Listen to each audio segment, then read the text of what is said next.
Estamos mais uma vez com o quadro da Personalidade de Semana e destaco hoje, mas antes disso, desejando a todos um bom sábado e um bom domingo. Recebo hoje no estúdio da Difusora como convidado do quadro que estamos apresentando numa parceria entre a Rádio Difusora e o Projeto Memória Rondonense. Recebo o rondonense Valdir Oss, de longa carreira na Vigilância Sanitária de Marechal Rondon, mas que também tem uma história muito rica desde a chegada da sua família em Marechal Cândido Rondon, que aconteceu em 1961. Seja bem-vindo, Valdir, aos estúdios da Rádio Difusora. É um prazer recebê-lo aqui para essa entrevista para a Personalidade. Prazer é meu. Bom dia, Haroldo. Bom dia aos ouvintes da Rádio Difusora. É um prazer estar novamente aqui com vocês. Vamos falar um pouquinho da família Oss. Parece que dentro daquilo que eu pesquisei, só chegou uma família Oss aqui no oeste do Paraná, ou tem presença de mais famílias Oss? Não, chegou só a nossa família Oss, que veio de Montenegro, Rio Grande do Sul, em 1961. Em dia 6 de julho, a família chegou aqui, o pai e a mãe, com 4 filhos. Aí, dia 7 de setembro, eu nasci.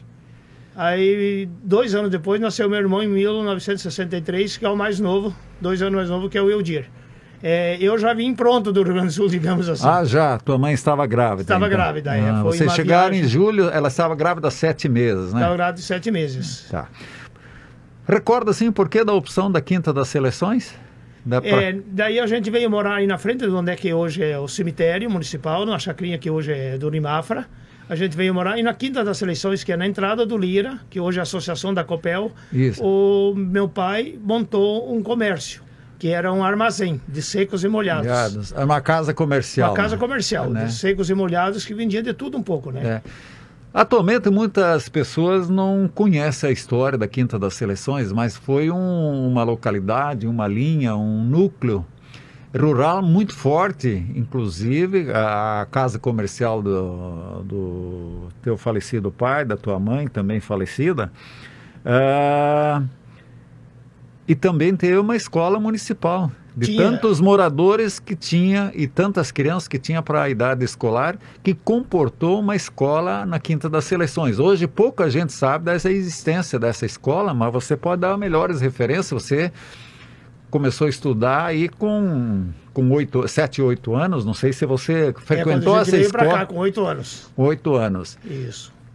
Tá, me diga uma coisa, você, numa conversa preliminar que nós tivemos aí, a sua irmã Gessi foi a primeira professora dessa escola e a única? Essa escolinha era localizada em frente onde é que hoje é o Beperfrão, ali do lado esquerdo, daqui para lá. Ela era localizada nessa escolinha, aí tinha já o Clube Lira, tinha vários estabelecimentos ali já, tinha escola, tinha alguns comércios já ali, era forte, tinha uma olaria, tinha uma maceraria. Hoje, ali na Quinta das Seleções? Tudo ali na Quinta das Seleções, até do Lira para cá. Do Lira para cá. Isso. Porque o Lira tinha a sua própria escola ali no Lira, na esquina Horizonte. Também tinha a própria escolinha. Que era a esposa, agora não posso estar errando o nome, mas ela era casada com um Vaz, que era professora ali, não recordo agora o nome, mas era uma escola. Não recordo o nome da... Mas era uma escola que tinha, então, a proximidade ali não dava nem 3 quilômetros a distância de uma escola para outra. Não, ali dá, acho que uns 2.000, 2.500 metros no máximo, né? Então, a quantidade de crianças que tinham idade escolar naquela época, da época de 60, era muito grande aí, tá? Depois a coisa foi diminuindo, né? E a Quinta das Seleções, para quem não sabe, tem origem no nome, esse nome, no empreendimento do senhor Guido Rockenbach. Rockenbach, né? Isso que foi o pioneiro que teve o maior empreendimento de produção de árvores frutíferas e floríferas, né? Isso. Ele chegou um ano a vender mais de 300 mil mudas, né? Ele tem até hoje, né? O estabelecimento dele era muito remunerado, vamos dizer assim, renomado na produção de mudas, então de árvores frutíferas e de flores, né?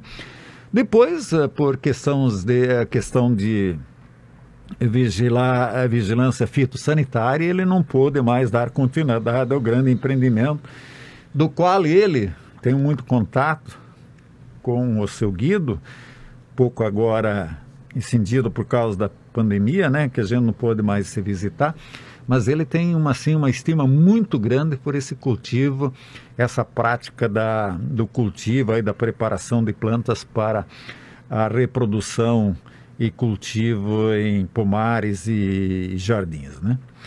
Então, o seu Guido Rockenbach, sim, o empreendimento dele deu origem ao que hoje nós conhecemos ali, Quintas Seleções, onde que tem a unidade da Copagril, tem o Batalhão de Fronteira, né? Tem toda Isso, tem tudo ali nessa região, né? Inclusive, a gente era vizinha ali do Rockenbach, a esposa dele era madrinha do meu irmão mais novo. Ah, ela hoje também já não está mais entre nós, faleceu muito jovem, né? Não recordo agora também mais o nome, até não me dei o capricho de buscar o nome dela. Tenho isso relatado na parte da memória rondonense, né? Tá, então a família Oster veio diretamente de Montenegro. De Montenegro. Do interior de Montenegro? Ou... entre Montenegro e Porto Alegre ali. Fica no meio onde que hoje meus parentes ainda tem floricultura e hortifruti lá. Eles são todos de lá, meus parentes. É tudo da região de Montenegro. Ah, da região. Direto para cá. Direto para cá. Aí veio só a família que seria meu pai e todos os Ostes, né? Tá. Então, Oster aqui no Andão mesmo, hoje, é só eu e a minha esposa com esse sobrenome, né? Porque as irmãs estão casadas, tem outro sobrenome. Meu filho está em Curitiba. Você mantém o sobrenome ainda, mantém o sobrenome. A legislação brasileira que faz isso. Você tem a opção, a mulher quando casa, quiser deixar o sobrenome de solteira ou de nascimento, como é termo, não importa o que a gente use. Então, mas sempre digo, as pessoas nasceram com esse sobrenome, né? Mantiveram o comércio por quanto tempo lá? Olha, o meu pai abriu em 1961, aí em 1970, dia 4 de julho de 1961, meu pai e meu cunhado foram assassinados dentro desse estabelecimento comercial nosso por alguns vizinhos por conta de uma dívida. Certo. Eles vendiam era tempo da caderneta, sei. Pagava final do mês quando podia. Uhum. E essa família ficou com uma dívida um pouco alta e não venceu pagar, e houve uma cobrança dessa dívida. Uhum. E não sei o motivo, qual que levou eles de vir lá em casa, né, com a família toda, e assassinaram meu pai e meu cunhado dentro do próprio estabelecimento, dia 4 de julho de 1970, às 4 horas da tarde. Eu lembro como se fosse hoje. Eu tinha 8 anos de idade, mas a lembrança me vem, porque eu, quando vi aquela discussão, eu peguei meu irmão mais novo pelo braço e corri para o Mandiocal. E a minha mãe pegou a neta de 2 meses e o piazinho de 2 anos, que era da minha irmã mais velha, e se recolheu também, né? Porque eles vieram para exterminar toda a família. Uhum. E a minha irmã mais velha chegou a ser agredida também na cabeça, gravemente, mas graças a Deus não veio a falecer. E meu pai e o meu cunhado faleceram na hora ali que foi a facada, né? Uhum, uhum. É uma triste história, né? Que aconteceu aqui em Marechal Cândido Rondon, que não deveria ter acontecido, não se sabe as razões e tá, mas tudo bem. Depois disso, a sua mãe ficou com 6 filhos? Ficou com 6 filhos, né? Eu com 8, meu irmão com 6, e daí o Luiz já tinha 17, né? Que era dos irmãos mais velhos, que já trabalhavam no Detran na época. Aí a família veio para Marechal Cândido Rondon, onde minha mãe abriu um pequeno restaurante, que era o restaurante Coliseu, aí junto ao Hotel Real. Para quem não sabe, o Hotel Real fica entre a Avenida Rio Grande do Sul e a Santa Catarina, em frente aqui ao antigo posto S. Isso, mais aí pro lado da Gráfica Escala, né? Exato, fica ali. Ali ela montou um pequeno restaurante, com o que foi ganhando ali, foi investindo, daí o Luiz já estava de maior, ele montou o restaurante Belvedere, que é ali na Avenida Maripá, também do lado da Torre da Teleparte, um prédiozinho. Ele montou um restaurante ali e com o que entrava ali foi arrecadando e construiu aquele prédiozinho que hoje é o Prédio Roxo, aonde que, acredito que em 1976, foi aberto o restaurante Baviera. Uhum. Que daí a mãe abriu esse restaurante junto com o Luiz. Então era um restaurante assim, só tinha o Hotel Avenida, que tinha restaurante, que era a Traude, depois ela abriu no Concórdia. Então o Baviera era um restaurante assim top da época, sabe? Era Recordo bem disso. Era um restaurante assim top. Era todos os eventos que tinha, pessoal de fora que vinha. Autoridades, a autoridade era tudo ali. Os jantares do Rotary, do Lions Club, era tudo programado, feito, tudo pelo Luiz, né? Ele que fazia. Depois o Luiz foi embora a Curitiba, deixou a mãe sozinha com nós ali. E ele veio a falecer também, né? Com 32 anos, com leucemia. E a mãe também, depois disso, desgastou. E eu acredito que em 84, mais ou menos, ela cansou, daí vendeu o restaurante. Alguém continuou com o restaurante depois? Continuou um pessoal de Novo Três Passos, aqui do interior, por um período. E aí eles acabaram fechando também, porque daí começou a abrir mais restaurante, lanchonete, bares. Hoje são tantos que a gente nem se recorda mais, né? E aí eles acabaram, por motivo desconhecido, de fechar esse estabelecimento. Recorda por que teu irmão e tua mãe deram o nome de Restaurante Baviera? Essa escolha? O Luiz começou de pesquisar na época, eu me recordo que ele comentava comigo, por causa de uma cidade da Baviera da Alemanha. Ah, o estado da Baviera. O estado da Baviera. Aí ele se encantou com esse nome. Belvedere, ele também pegou de um negócio da Alemanha, e depois ele se encantou com o Baviera. Que o Belvedere em italiano quer dizer uma boa vista. Uma boa vista agradável, né? Um ponto agradável, um cenário agradável. Você pode usar isso em diversas situações. O Belvedere, a gente vê muito isso na região italiana, no Rio Grande do Sul, são pontos de observação para você ver um cenário geográfico muito bonito. Uma visão ampla, né? Uma visão ampla de uma área geográfica, tá? A casa comercial aqui em Seleções veio para a cidade com o restaurante, começando então com o Coliseu, depois o Belvedere e depois o Baviera. Ali ficou quanto? Que ano? Só te perguntando de novo, até mais ou menos 84, você acha? Eu acredito que até 84, 83, 84 nessa época, porque daí eu já trabalhava na saúde, né? E ajudava no restaurante. Certo. Aí depois a mãe optou por fechar e foi morar num apartamento também, porque já estava doente, estava esgotada. Que depois que o Luiz faleceu, a minha mãe decaiu. Ela decaiu muito, ela não aceitava essa perca. Ela era o apoio para ela? Era um apoio para ela, porque já tinha a perca do marido e do genro, né? Naquele assassinato horrível que houve. Então ela se desgastou e acabou entregando o restaurante. Ah, tá. Hoje é o prédio roxo. Houve uma modificação arquitetônica do prédio, a fachada é outra hoje, né? Parece que até... Eles ampliaram para frente. Para frente, ele tinha né? 4 metros de recuo, ele abriu para frente e Vocês tinham uma bela jardinagem. Tinha uma jardinagem na frente bonita, do lado do estacionamento. Muito bonita. E em cima tinha 2 apartamentos. Certo. Que um nós morava, né? E outro morava o pessoal do Banco do Brasil. Funcionário do Banco do Brasil. O pessoal do Banco do Brasil... Eles vinha tudo de fora na época, não tinha funcionário aqui. Certo. Então eles vinham, eles moravam tudo junto nessa pensão, né, que a gente chamava de pensão, e faziam as refeições no restaurante. Inclusive o Dr. Luiz Wohlherber e o Dr. Clairto, Mário Spinassi, que são os juízes, eram advogados em Marechal Rondon. Também moravam e faziam refeição com nós lá. Então a gente era muito amigo. Aí eles foram embora para Curitiba, fizeram o curso de juiz e foram morar na Lapa. Depois de anos... Não recordo quando, eles vieram ser juiz aqui em Marechal. Teve também o Setembrino von Holleben também. Esse é o Dr. Luiz. O que você está falando do Dr. Luiz Setembrino von Holleben, né? Isso. Então era o Spinassi e o Setembrino que foram advogados inicialmente aqui em Marechal Rondon. Tinha escritório de advocacia, se eu não me engano, ali no antigo prédio da Casa Sérgio. Antigo prédio da Casa Sérgio, e depois na frente onde era o posto de saúde, ali na frente dos Vorpagel, ali na Espírito Santo, em frente à torre da Telepar também. E depois que foram prestar concurso para juiz em Curitiba e foram trabalhar na Lapa durante vários anos. Inclusive a gente se visitava, né? Porque depois pediram remoção para Marechal Cândido Rondon. O doutor Clairto Spinassi ainda continua. Permanece até hoje e o doutor Luiz foi embora na época. Foi embora para Ponta Grossa e hoje também já está aposentado pela notícia que eu tenho. Sim. Do doutor Oliver lá. Teve grandes amizades aqui em Marechal Cândido Rondon.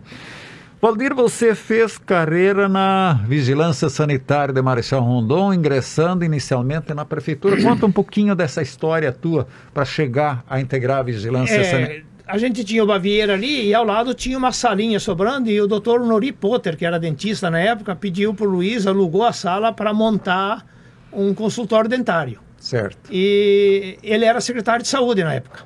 Isso em 1979. Aí eu me recordo que um dia ele veio e falou: Valdir, nós estamos precisando de 2 funcionários na prefeitura. Um para educação e um para a Secretaria de Saúde. Você tem interesse? Eu falei: tenho, porque o restaurante acho que provavelmente amanhã, depois de amanhã fecha, e eu quero seguir uma carreira, né? Pelo menos a gente tem uma estabilidade, né, no trabalho. E dia 1º de setembro de 1979, foi eu e o Valdir Saxer lá prestar uma pequena prova, né? Porque não existia o concurso, né? Fomos prestar uma pequena prova, e ali umas horas, como a demanda a procura de funcionário era grande, tinha pouca gente para trabalhar, a gente já foi contratado no outro dia. Então ele foi para a educação, o Valdir Saxer, e eu fiquei na vigilância sanitária, que na época era saneamento, não existia vigilância sanitária. Aí eu fui para o posto de saúde, onde o doutor Miguel Patino Cruzati era o diretor, o médico diretor, e eu trabalhei até dia 13 de junho de 81, aí abriu, o doutor Miguel resolveu contratar alguns funcionários do Estado, que seriam 4 médicos, um auxiliar de laboratório, um auxiliar de enfermagem, e 2 que já seriam técnicos depois do curso de vigilância sanitária. Aí eu até fiz um convite ao Valdir Saxer, ele falou: não, eu vou seguir minha vida política, tá? Vou continuar na prefeitura. E eu tinha pouca chance, né, porque não tinha uma formação nenhuma, mas eu pensei, eu vou arriscar fazer. Então a gente foi como que nem eu falei antes, como a demanda era muito grande e tinha pouco funcionário, a gente foi dia 13 de junho para 81, prestou o teste seletivo, e dia 15 de junho de 81, a gente já foi chamado em Cascavel, na 10ª Regional, para assinar o contrato. Só porque, para mim, poder permanecer na vigilância, teria que fazer um curso de 360 horas técnico de vigilância sanitária para poder montar uma vigilância sanitária em Marechal Cândido Rondão. Aí foi eu e o Egídio Scherer que passamos em Curitiba, que fomos classificados, fizemos esse curso, passamos também, e naquele mês a gente já recebeu o salário do Estado. Do Estado já. Dia 30 de julho de 81 a gente já recebeu o primeiro salário do Estado. Aonde que eu somei no total, daí com esse tempo aí, antes a saúde não era municipalizada, até 1990, que a saúde foi municipalizada em 1990. Então, como eu era do Estado, eu ficava 6, 7 meses em Marechal, aí eu era chamado para trabalhar em outro município, a gente fazia o tal de mutirão sanitário. Certo. Fazia um mutirão sanitário porque daí houve aquela proibição de animais silvestres, porcos, galinhas, tudo na cidade. A gente ia fazer um mutirão numa cidade, por exemplo, Assis, Cascavel, Toledo, tudo que pertencia, porque eram 18 municípios. O pessoal, vamos dizer, de Marechal Rondon, Toledo, dos outros municípios, todos eram convocados para ir naquela cidade e ficava 30 dias. Aí fazia um mutirão sanitário. Proibia negócio de animais, via comércio de alimento, os balancetes de farmácia, a gente tinha que fazer os receituários azuis dos médicos, fazia tudo, daí a equipe ficava lá. Aí quando a saúde municipalizou em 1990, daí eu fiz o contrato com a prefeitura e já entrei como diretor responsável pela vigilância sanitária. Aí conforme os prefeitos iam entrando, que na época eu lembro que foi uma equipe muito boa, excelente, tenho saudades, era o Dieter, o prefeito, certo, o Edgar Nesco, o secretário, e o Osni Walter era o nosso veterinário. E eu era responsável pela área de alimentos. Então a gente fez um trabalho maravilhoso na época, foi muito bom, existe até hoje trabalho que é maravilhoso, né, que é necessário também. Sim. Nós fomos considerados, nesse ano, a melhor vigilância sanitária do estado do Paraná e a segunda do Brasil. Isso em 90. Em 90. Em 90 a gente foi considerado pela Folha de São Paulo, né? Aí a Sor Isabel, eu fiquei só aqui, trabalhando, né? Daí, depende do prefeito que entrava, Valdir, você toca a vigilância sanitária para mim, tá? Ficava. Daí vinha um cargo de comissão, não, você fica agora. E assim eu fiquei, acho que 23 anos de diretor responsável pela vigilância, sanitária, né? Tá, vamos só para recordar alguns fatos. A primeira unidade sanitária que teve a participação do Estado, ou seja, do Estado do Paraná, aconteceu a inauguração aqui no dia 2 de março de 1969. E no dia anterior, a Secretaria de Saúde do Estado do Paraná, a quem estava afeto a questão da vigilância das unidades sanitárias, no dia 1º de março de 1969, nomeou como diretor da primeira unidade sanitária de Marechal Cândido Rondon o médico Ailson Confúcio de Lima.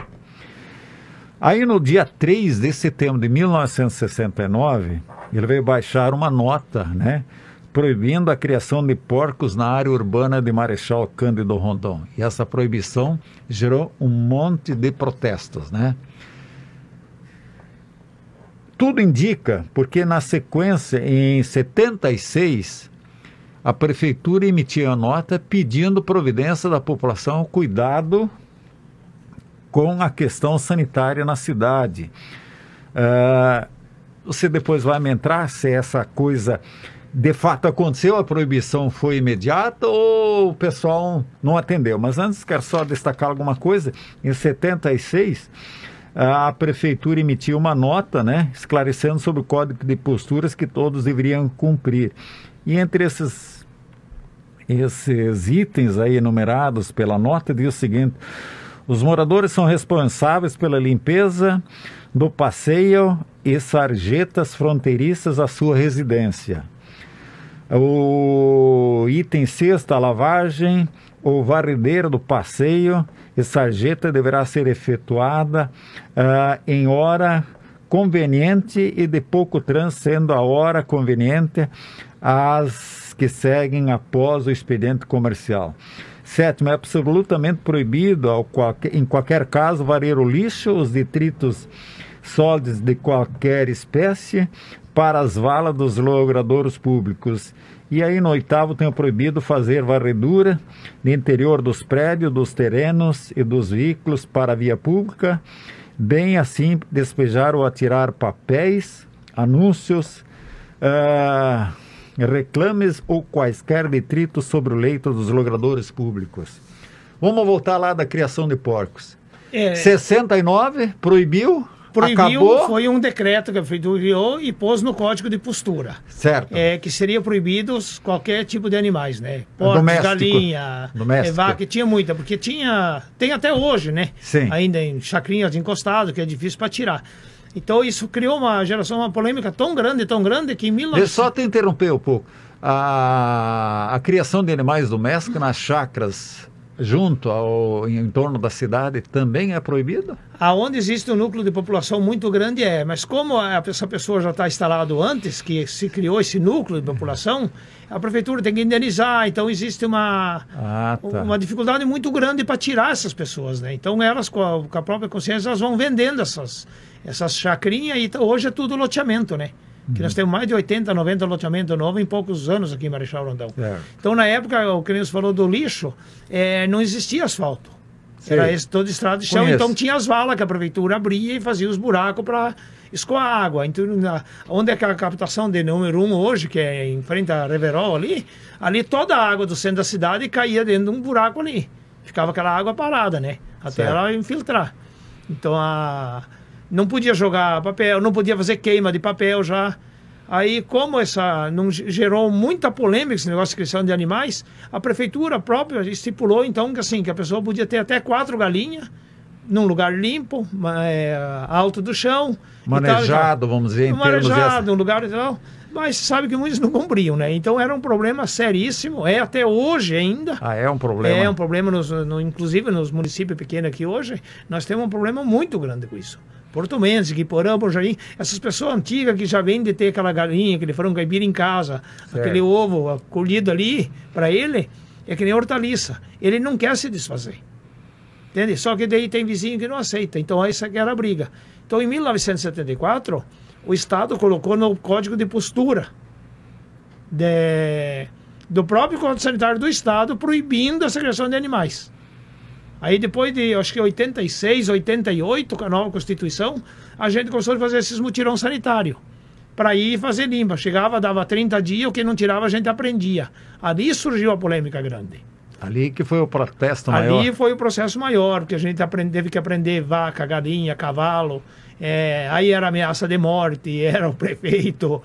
Virou um caos. Mas aí, conforme a pessoa foi se conscientizando, a cidade foi crescendo e foi diminuindo. Hoje existe no centro da cidade, você sabe que ainda existe uma outra pessoa antiga que tem uma ou duas galinhas ou três para ele ali. Às vezes até por estima, né? Por estima, isso é muito por estima. É, porque eu vejo muita gente falando, eu tenho galinha garnizé em casa, mas é por estima. E por lei não pode, né? Porque é um animal que tá na lei já desde 1969, 74 o Estado reforçou com o Código, porque o nosso Código Sanitário do Estado saiu em 1974. Então, nós só pusemos depois de 83, nós usávamos o Código Sanitário do Estado para trabalhar. Quando essa equipe foi formada aqui em Marechal Rondão, se eu não me falha a memória, era o Dr. Roberto Biagio, o Dr. Roberto Machado, o Dr. João Batista Correia, e mais uma equipe, e eu e o Egídio, que entramos na saúde do Estado, para desenvolver esse trabalho todo na saúde, né? Então, englobava tudo essa vigilância, esse saneamento. Trabalhávamos tudo junto. E o doutor Miguel Cruzado, como era o nosso diretor, ele que comandava a equipe, né? Tá, vamos voltar um pouquinho lá do concurso de vocês, do teste seletivo. Você e o Egídio que passaram no concurso. Tinha mais concorrentes? Na época era assim, não era um concurso, era um teste seletivo. Nós aqui para Marechal tinha 33 pessoas inscritas, né? E após ser esse teste seletivo, quem passaria teria que fazer um curso técnico, que nem eu falei, em Cascavel, de 360 horas, com uma nota de 6,5, para poder assumir a vigilância sanitária, para poder ser criada essa vigilância. Aí a gente fez, eu e o Egídio, e passamos desse teste, e viemos e já montamos a vigilância sanitária. Tá, você numa conversa preliminar que nós tivemos na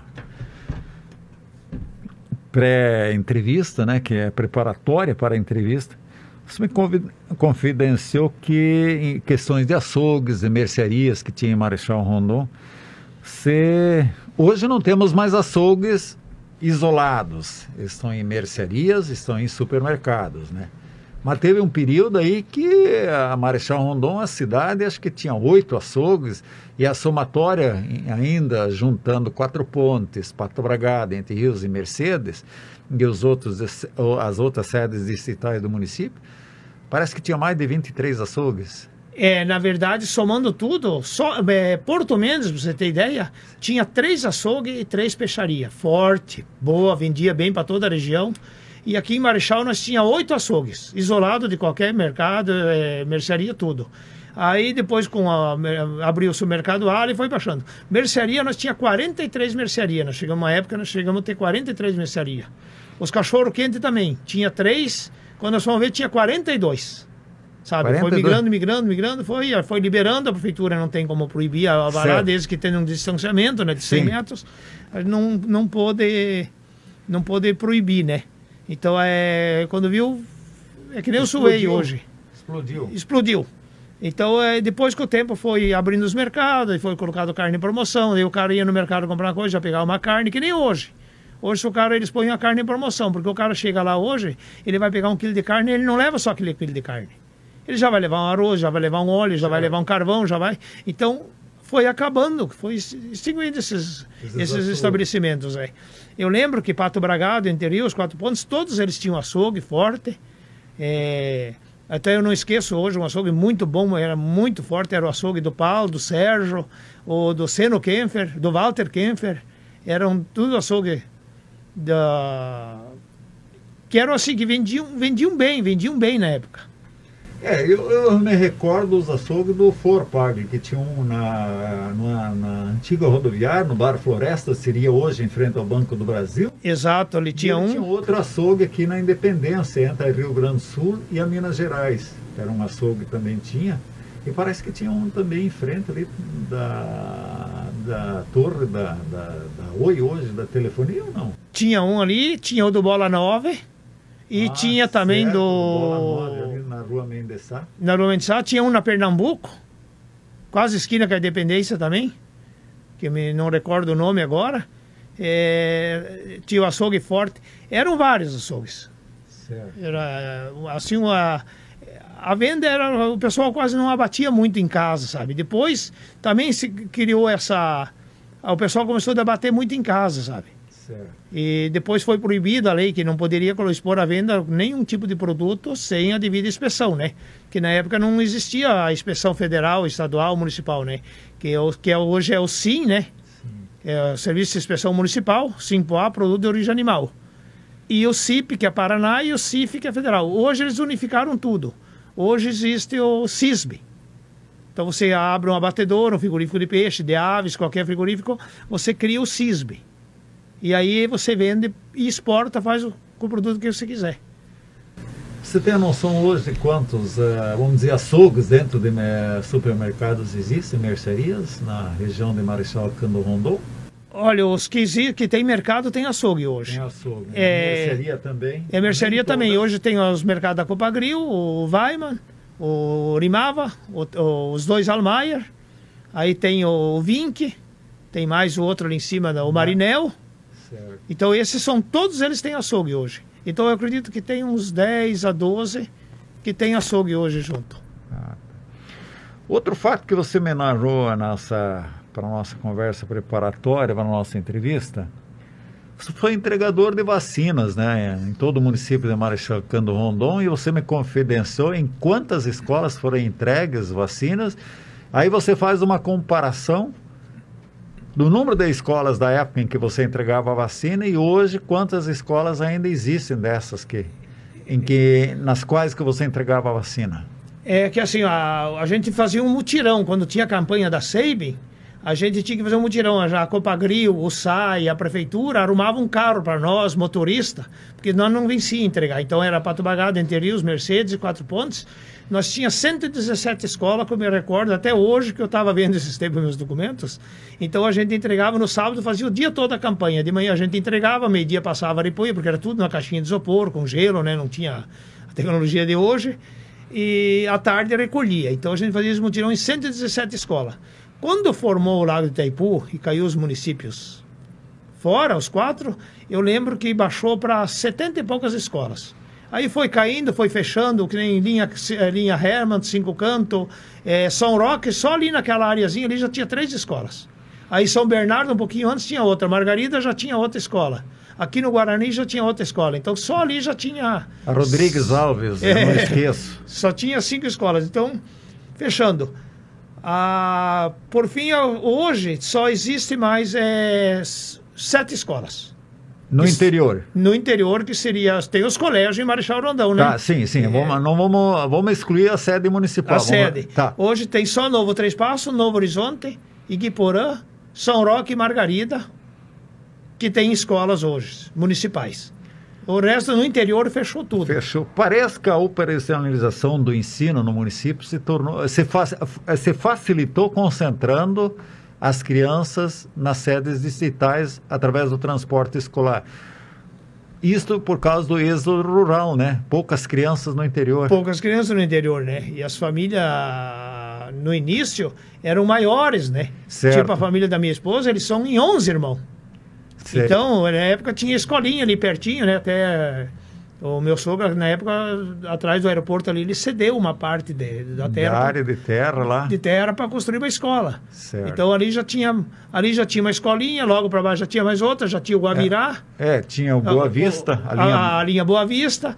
Então, aí depois tinha o São José do Iguaçu. São José do Iguaçu, daí já pegava por dentro, já vinha em Três Passos, Bandeirantes tinha a escola. E Novo Três Passos. Então a gente fazia esse giro. Então, depois indo para Quatro Pontos, tinha escola no meio da linha São José. São José, São João, todos eles tinha escola, né? Tinha escolas. Isso aí foi extinto, né? Porque foi acabando os alunos, as pessoas migraram para a cidade e muita gente foi embora, né? Você vê hoje quantos mil jovens hoje não estão mais na cidade de Marechal Cândido Rondon também, né?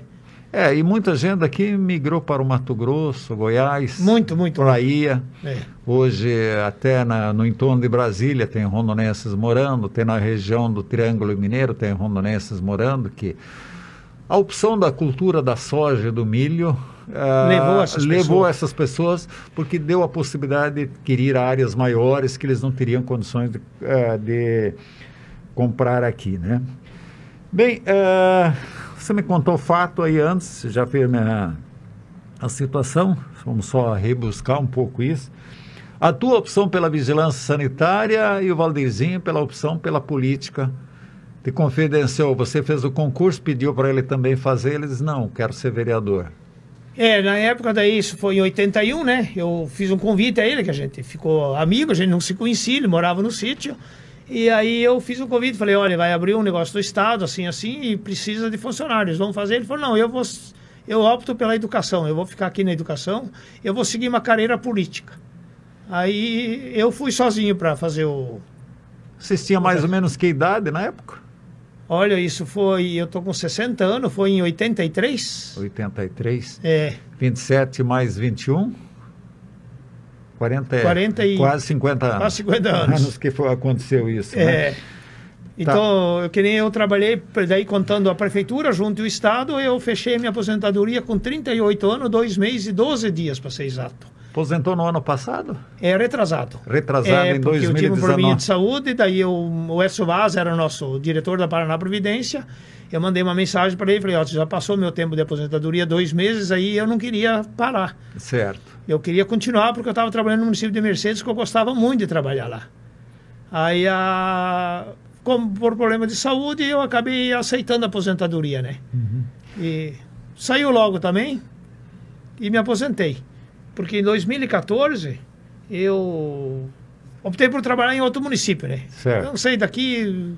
Eu sempre digo, foi um presente de Deus, porque eu gostei muito de lá, fiz uma amizade muito grande. Certo. Acredito que fiz um trabalho muito bom lá.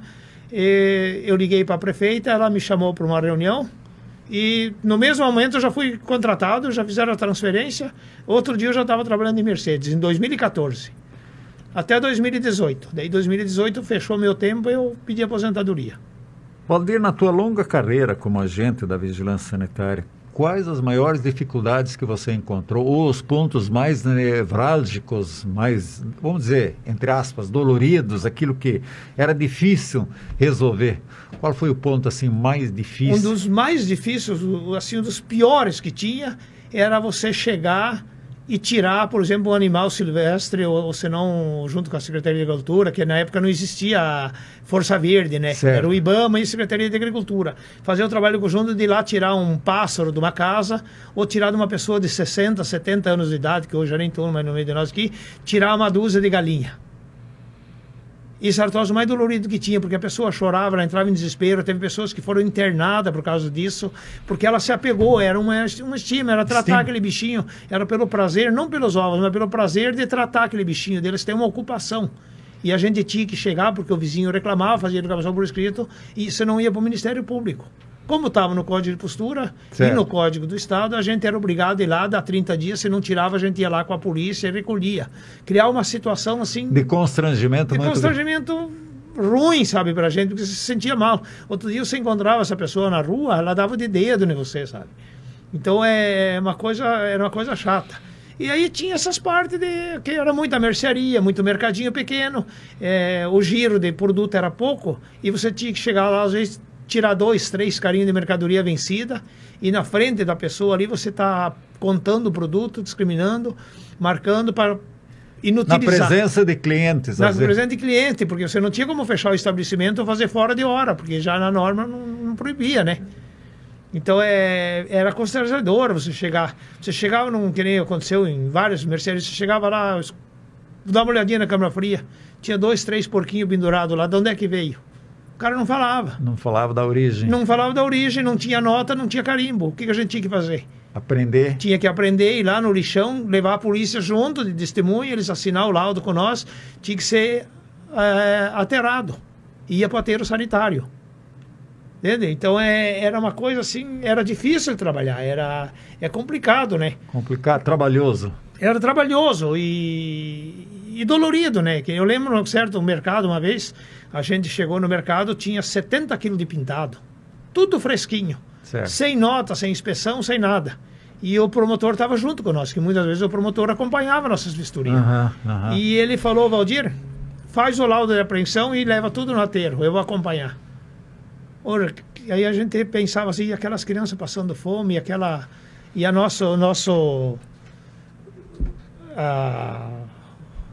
Ao asilo? O asilo, tem as creches, hoje que tem, eu acho que deve ter quase 1.000 pessoas. Eu falei, por que não pode fazer uma doação? Até um dia eu questionei isso para ele. Falei, doutor, isso não está estragado, só não tem nota. Ele falou, não, se você aprendeu de um, como que você vai dar um produto para outra pessoa? Certo. Então tinha que ser utilizado o produto. Você falou quantos quilos? Eram 70 quilos de pintado na época. E carne, então não se fala, né? Carne teve uma vez no mercado aí que a gente, numa pancada, prendeu 1.260 quilos. Só que a carne já estava deteriorada, sabe? Ele quis aproveitar uma oferta que teve, que na época vinha muito frigorífico de fora, né? Certo. Aqui em Marechal era pouca que tinha, né?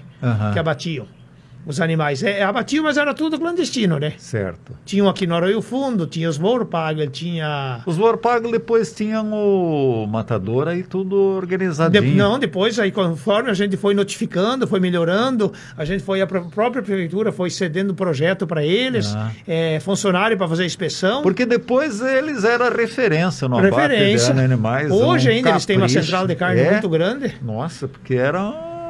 conceituadíssimo o abatedouro dos Vorpagel, porque eu sei que muita gente vendia animais para eles e comentava sobre a higiene, a organização, tudo. Era 100%. 100%. Depois abriu o Becker em 4 pontos, né? O Sérgio também abriu em 4 pontos, só que ele não podia trazer a carne para Marechal. Não pode só vender lá, porque ele só tinha o SIM. É por isso que eu falei, criou o CISB agora, né? Agora ele está em Novo Horizonte, ele ainda está lutando para conseguir esse CISB. Que hoje o investimento é muito alto para você conseguir um CISB. Tem exigência. Então, o que a própria prefeitura optou? Que nem esses pequenos produtores que carneiam frango para feirinha, vamos supor. Certo. Eles fazem o mínimo de higiene, né? O mínimo para poder ter um estabelecimento. Porque hoje, para ele fazer contratar um RT, que seria um veterinário, fazer a estrutura que precisa para abater um frango, por exemplo, é em torno de R$100.000. Então, muita grana. É muito dinheiro, não tem como um pequeno produtor para fazer bolacha. Então, o que a gente exigiu? Que a pessoa pegasse um nutricionista, fizesse uma tabela nutricional, colocasse uma etiqueta em cima. Produto, produtora, data de validade, fabricação e ingrediente. Que daí a gente tinha procedência desse produto. Caso a pessoa chegava na vigilância, aprendi um produto lá, peguei e está vencido. Você tinha procedência desse produto. Antes não tinha nada. Então era complicado, né? Você chegava lá, mas de onde é que veio? Não, o meu não veio. E o dono do mercado também não falava, né? Certo. Então era um trabalho complicado. Outro trabalho também difícil para fazer era o tal do ABITS de construção, que passava por nós. Também era afeto passar pela vigilância? Nós tínhamos 72 itens que a gente cuidava, no total de tudo.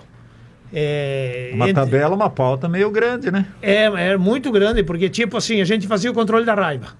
Vacinação antirrábica em cães e gato. Era norma você ter que cortar uma cabeça de cachorro por mês. Então você tinha que procurar cachorro que morria, o cachorro que eles entregavam na veterinária, porque você não pode abater nenhum animal, né? E mandar por mês, era norma, uma cabeça por mês para fazer o controle da raiva. Mandava para onde? Mandava para onde? Mandava para Curitiba pro LACEN. Pro LACEN. A gente tirava a cabeça, tirava o cérebro, embalava bem e mandava pro LACEN para fazer o controle da raiva. Então, aqui em Marechal, graças a Deus, no município vizinho, nós não tivemos. Tivemos em São Pedro do Iguaçu, há poucos anos atrás, 2016, 2017, se eu não me foge da memória, nós tivemos 70 casos em vaca de raiva, né? Mas é por causa do morcego. Então, a gente tinha que fazer esse controle. Por exemplo, os habites de construção passavam tudo por nós. Os aviários, chiqueiro, açude, tudo que a pessoa construía, a vigilância sanitária tinha que dar uma anuência prévia dizendo que aquele local estava próprio para a referida instalação da empresa. Isso continua hoje? Isso continua hoje. Afeta a vigilância? Afeta a vigilância. Os receituários azul dos médicos, por exemplo, a vigilância que dava a numeração, eles mandavam fazer o bloco, vinha para nós, você carimbava, quando acabava eles vinham buscar. O receituário amarelo era mais complicado ainda é. Tinha que ter a segunda via, o canhoto, você tinha que ir lá na Regional de Saúde com o carimbo do médico, ele tinha que confiar em você e te dar o carimbo, e você tinha que ir lá buscar o receituário, carimbar lá na frente da pessoa, trazer e entregar o receituário melhor, que é para remédio controlado. Aí existiam essas portarias 27, 28, os armários de psicotrópico que existem até hoje, que é o farmacêutico que cuida. Então era complicado, sabe? Você tinha que chegar numa farmácia, por exemplo, que hoje é bem maior, mas tinha lá, vamos supor, o clonazepam. O cara tinha... Bem comum. Quantos comprou? Comprei 10. Quando você tem em estoque? 5. Então o senhor, faz favor, me apresenta 5 receitas. Então era complicado, sabe? Hoje não, hoje é tudo online. Sim. Na época não, na época as farmácias mandavam cada 90 dias para você lá 4, 5 mil receitas, você tinha que conferir uma por uma, olhar no livro se estava lançado e bater o carimbo e tudo. Para entregar tudo ok para a pessoa. Então eu cuidava de muita coisa, né? Então, na verdade, a internet também veio facilitar o trabalho da vigilância. Muito, né? Porque hoje é tudo online, né? Até as notificações, multa, você pode mandar online. Você não precisa nem olhar para a pessoa. Você vai lá, faz a vistoria, dá a notificação para ele e depois você manda via vistoria e inspeção ainda é física. Isso, na época não. A pessoa tinha que assinar ali na tua frente com 2 testemunhas. Era mais complicado, você tinha que ir ali, bater de frente. Eu lembro, a gente foi agredido várias vezes, ameaças de morte, sabe? Passamos por uma situação complicada, né? Então, por isso que eu digo, a vigilância sanitária, sim, você tem que ter um jogo de cintura muito grande. Você tem que usar o bom senso, tem que saber trabalhar na hora certa, e daí tem a questão política no meio. Sei. Essa é a mais complicada. Eu ia até entrar no caso agora. Essa era o problema mais complicado. Política. Aconteceu aqui em Marechal Rondão, em 1980 e pouco, deu multar um senhor e o nosso diretor chegar e dizer, não, ele é meu amigo. Ir lá e pegar e rasgar a multa. Por questões políticas. Hoje já você não consegue mais rasgar não porque tem ela mais. Hoje que nem multa de trânsito. Tá digitalizada, né? Hoje que nem tipo a multa de trânsito. Hoje você pegou ali no radar, já está a multa lançada. Já está lançada. Não adianta você ir lá falar pro guarda, vou te dar R$10 aí e tudo bem. Então nessa época não tinha. Você tinha que fazer todo o trabalho, aí existia. Aí você chegava, por exemplo, no mercado, aprendia um troço enorme, porque assim, a pessoa, que nem farmácias, é mais complicado. 30 dias antes, a pessoa já tira de circulação, põe numa prateleira separada. Ele chega lá, eu tenho esse medicamento, mas ele falta 20 dias para vencer. Fica até o critério se você vai levar. Sob sua responsabilidade, tudo bem. Então, esse controle era difícil de fazer. E no mercado, você chegava a fazer uma apreensão grande, o cara ligava para o deputado. Deputado, sim, assim. O deputado ligava para você, Quebra o galho. Quebra o galho aí pro cara, tal. Aí você era o melhor cara do mundo. Então, os habites de construção também. Vinha 3 parcelas da Caixa Econômica, vem até hoje. Então, para mim poder liberar um habite, o que é um habite? O habite é habitar a casa. Isso. Ela tem que estar pronta, pelo menos, a estrutura dela, com porta, janela, a iluminação, ventilação. O básico. O básico para morar dentro. Porque se eu liberar uma casa sem janela e der um temporal, levantar o telhado, quem liberou esse habite? Foi o Valdir. Que nem os receituários dos médicos. Aparecia a receita aqui de outras cidades, às vezes roubada, falsificada, nós tínhamos que fazer o controle para saber que não era nosso, né? Então, esses eram uns trabalhos, assim, muito complicados, muito rigoroso. Tipo, você ia liberar hoje, o cara tinha uma chacrinha lá, a lei hoje tem que ter, para fazer um aviário, do lado direito, onde estão os ventiladores, tem que ter 100 metros da propriedade vizinha com cortina verde. E do outro lado, 30 metros. 15 metros da estrada principal. O cara tinha lá um alqueire de terra. Como que ele ia fazer um aviário de 120 por 100 metros dentro daquele espaço? É que eu escuto muito assim, o cara diz, não, é exigência da Copagril, é exigência da LAR, tem que fazer isso. Mas também tem o dedo aí da vigilância sanitária para o aviário estar estabelecido assim, nessas condições, isso. O que favoreceu muito a nós também, que foi essas próprias empresas grandes, certo, que fizeram convênios. Na época não tinha.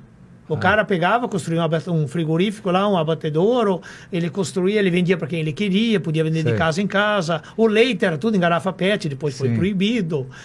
Carne era vendida em saquinho de plástico, dentro de caixa de bicicleta, de moto, o pessoal vendia. Essas grandes empresas, eles começaram a fazer convênio. Aí eles... Padronizaram a coisa. Padronizaram e eles exigiam daí. Nós não precisávamos mais se preocupar. Facilitou o trabalho da vigilância. Facilitou o trabalho, porque você chegava lá, tipo, hoje é a LAR, né, a Copagril. Certo. Eles já fizeram dentro dos padrões. Só que ali, se for duplicar um dia, já não vai dar os 50 metros da BR. Certo. Entende? Vai ter que cair ou para o outro lado. Então, esses dias mesmo, um cara me falou da LAR, a produção é 150 mil frangos por dia, podia aumentar para 300, mas não deixaram espaço para os fundos para fazer a lagoa. Certo. Então é tudo uma programação, né? Certo. Porque isso aí facilitou muito a Copagril, a LAR, várias empresas. A Cevale Palutina aí que tem Copacol, Copavela, aí, todos têm uma padronização. Eles já têm uma padronização, uma higienização, um controle rigoroso. Um asseio rigoroso, porque até para vender, para exportação, o cara lá do outro país que vem comprar o produto deles faz exigências. E se eles não cumprir essas exigências de sanidade, não vai vender. Não vende. É que nem hoje um laboratório, né? Se não passar tudo pela Anvisa, não tiver tudo aprovado, você viu que polêmica que deu essas vacinas aí? As vacinas que a Anvisa não aprovou, mas não tem, é uma responsabilidade muito grande. Muito grande. Joga com vidas humanas, né? Mexe com vida humana. Então, que nem nós, você deixar um produto vencido, na lei da vigilância sanitária, é um procedimento que o estabelecimento pode ser multado, apreendido o produto e interditado. Pela lei, pelo código de hoje, pelo Ministério Público, é um crime. Certo. Que você está expondo a vida do próximo de morte, né? Você está vendendo um produto vencido, alterado, estragado. Certo. Então, tipo, na época lá está amassado, enferrujado, estufado, produto vencido, era proibido expor a venda ao consumidor. É até hoje. Então, esses pequenos problemas que nós tínhamos, né? Hoje não, hoje vem tudo embalado, vem lata melhores. Você pode ver, a maioria tudo embalagem plástica. Na época não, era tudo latinha, tudo vinha amassado, vinha dentro de caixa de papelão, vinha dentro de caminhoneta, era estrada de chão. Eu vejo hoje os acondicionamentos dos produtos, me dá a impressão, não sou especialista nisso, mas você pode, como agente da vigilância sanitária por tantos anos, hoje vem num acondicionamento que até é um exemplo, né? É um exemplo. Você tem razão. Você pode ver a própria carne hoje, você pode escolher lá no balcão, ou você pode escolher já toda embandejada a carne que você quer, né? Só que como na verdade, já está proibido o açougue já. Certo. Só que isso aí também criou uma polêmica muito grande, mas você vai em Curitiba, em muitos mercados grandes, não tem mais açougueiro. Você tem que pegar lá o que está lá exposto, tudo embandejado e condicionado. Hoje não, você chega aqui no mercado em Marechal e fala, eu quero aquela costela. Sim. Eu não quero essa que está aqui, eu quero que você vá lá e corta aquela. Ele vai lá e corta na hora. Carne moída. Era exposto à venda ao consumidor moído. Não, a carne tem que ser moída perante o consumidor. Entende? Isso facilitou muito, né? Porque era tudo aquelas bandejas de carne moída, com mosca e era difícil controlar tudo. E hoje... 2 fiscais controlar aqui, Pato Bragado, todos esses 4 municípios, eram muitos estabelecimentos para 2 pessoas. Depois a equipe foi aumentando. Em 1990, quando municipalizou a saúde, aí a prefeitura começou a contratar funcionário. Aí nós tínhamos uma equipe, que nem eu te falei, o de Garnetes, que o Dieter era o prefeito, aí nós tínhamos veterinário, daí nós tínhamos uma farmacêutica, que era a Lídia Fischer-Lemire de Nova Santa Rosa, e nós tínhamos mais 6 técnicos. Daí começou o trabalho a desenvolver mais, né? E depois começou a facilitar mais também, né? Porque hoje a pessoa tem mais consciência, ela sabe que não pode criar um porco na cidade. Ainda tem no interior, se tu hoje ir no distrito de Quiporã, Bom Jardim, Porto Mendes, ainda tem aquele cara que tem aquele porquinho, aquela galinha. Mas enquanto que o vizinho não reclamar, então a vigilância opta por deixar, para não criar muita polêmica, né? Acho que a mudança de hábitos que ocorreu, a higiene, tudo em termos de sanidade, faz parte da educação. A educação, a consciência da própria pessoa. Sim. Ela se conscientizou de que da necessidade de manter um nível de asseio de higiene em relação aos produtos, em relação à convivência também, né, da sua morada, em torno da vizinhança, que o aspecto tem que ser coletivo, não pode ser individual. Eles que estavam trazendo problema para eles e para o núcleo de população, né? Certo. Então, por isso que quando a gente dá uma anuência prévia, a gente tinha que cuidar muito. Porque na anuência dizia que essa referida empresa está autorizada a se instalar sem trazer transtorno ao núcleo de população. Então, é um documento que ninguém mais derruba. Certo. Nós temos cidades vizinhas que tem chumbeira, que tem coisa, que está trazendo problema. Só tem 3 no Brasil, 2 estão na cidade do município vizinho. Não conseguem mais tirar. Quantos óbitos que houve, quantas pessoas internadas, quanta doença, quanto chumbo, não tira mais. Por quê? Porque na época foi concedida uma anuência prévia dizendo que podia se instalar referida à empresa. Certo. Então isso você tinha que cuidar muito. Isso é um direito adquirido, né? Quando abriu a Faville, que depois fechou, infelizmente, que era uma empresa muito grande, existia Quando eu entrei na saúde, ainda existia o frigorífico ali a Ceval ali. Swift Armor, você entrou na época da Ceval, né? Antes era Swift Armor. Swift Armor, Primeiro eu acho que era Ceval. Tá?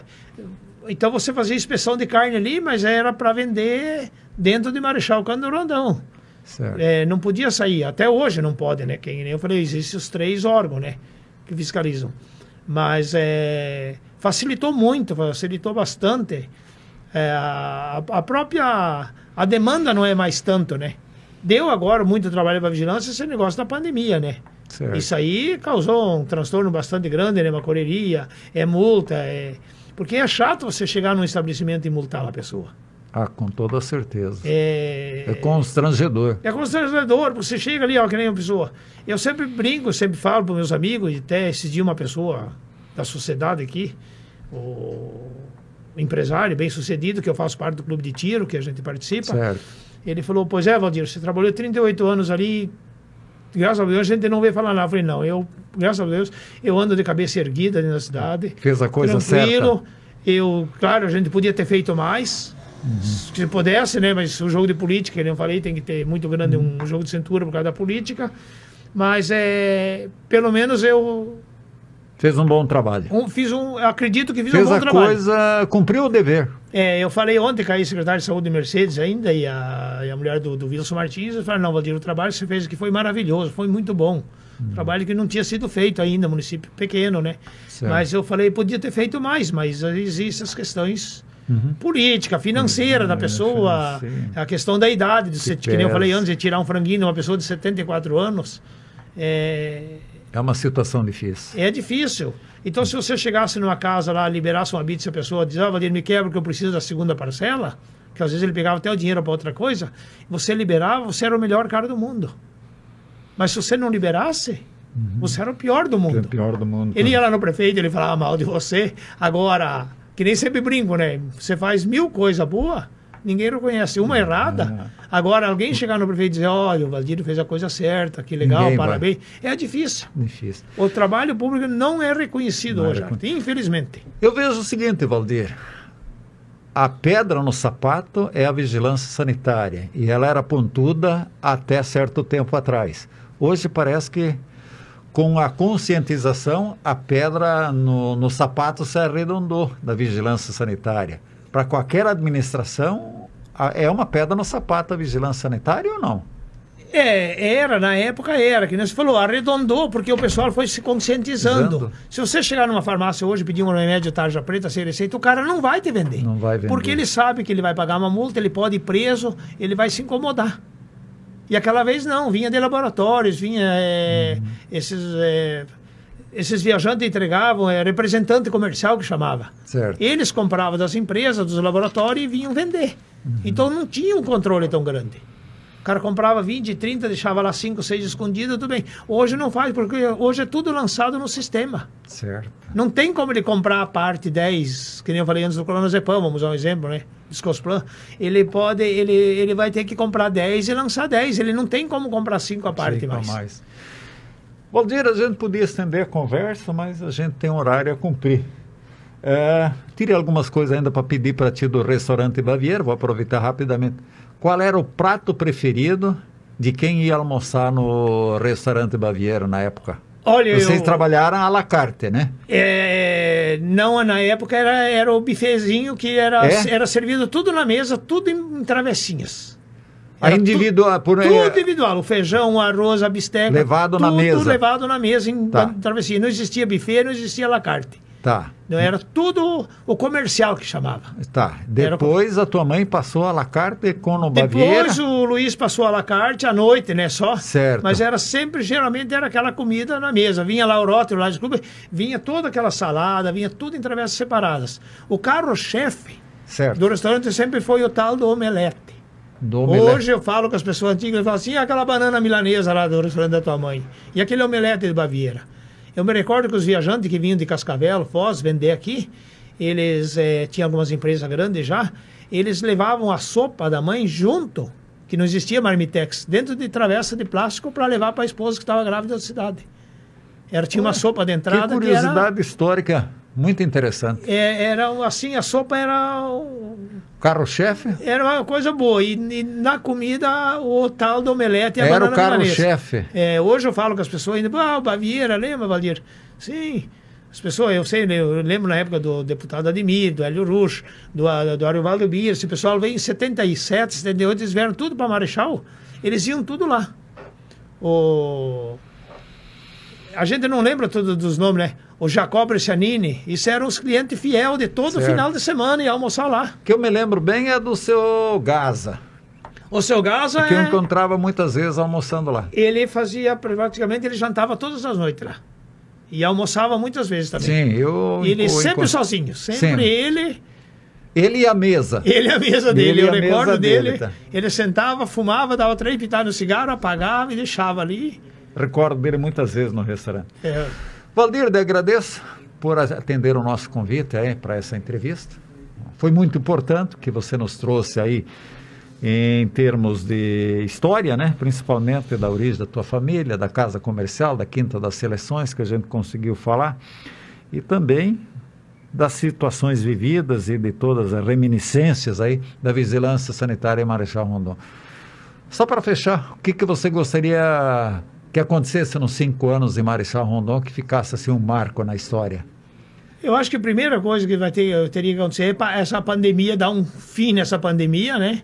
E também a conscientização de muitas pessoas que ainda não têm a consciência que criar muitos animais, criar isso, expor à venda um produto que não pode, ele vai trazer problema, ele vai gerar problema para a população e para ele mesmo. Então eu acho que a pessoa, quando tem um comércio, ela tem que expor que ela está pondo a vida de terceiro em risco, às vezes de morte, né? Isso eu acredito que o nosso país, assim, ele está passando por uma crise muito difícil hoje, muito braba, já por causa dessa pandemia. Já houve várias pandemias, digamos, mas não eram tão grandes, né? Teve várias da frango, da vaca louca, da doença aviária. Foi mais fácil controlar, né? Foram mais fáceis de controlar. Da Chagas, da dengue, que está aí hoje também, que o pessoal tem que se conscientizar. É sempre uma ameaça. É sempre uma ameaça, né? A chikungunya. Isso é uma pessoa, isso vai depender só de quem? Só de nós mesmos. Para controlar a dengue. Não vai cair do céu. Não vai cair do céu. Se nós não pegar e não controlar nós, cada um no seu terreno, não vai parar. A partir do momento que não tiver mais o espaço para o bichinho, ele vai... Certo. Não tem como se procriar. Valdir, muito obrigado por atender o nosso convite. Não deixo de dizer para você que posso convidá-lo, ou alguém da rádio pode convidar para uma nova entrevista para Personalidade de Semana, e seria muito bom, porque eu vejo que você tem muito conteúdo para trazer a lume, a luz sobre a vigilância sanitária. Não, eu que agradeço pela oportunidade de novo. Já tive a oportunidade de gravar várias vezes com o João Marcos e vim para pedir apoio já nas campanhas de vacina. Sempre a Rádio Difusor nos abriu espaço para vir fazer o pedido, que a rádio explode muito, ajuda nós e ajudava em quase 100%. A divulgação é importante. Porque sozinha a pé não tinha como divulgar. Então a divulgação da rádio para nós era essencial, e é até hoje, né? Até hoje. Valdir, muito obrigado. Um abraço, até a próxima oportunidade a todos os ouvintes. Mais uma vez, um bom sábado e bom domingo.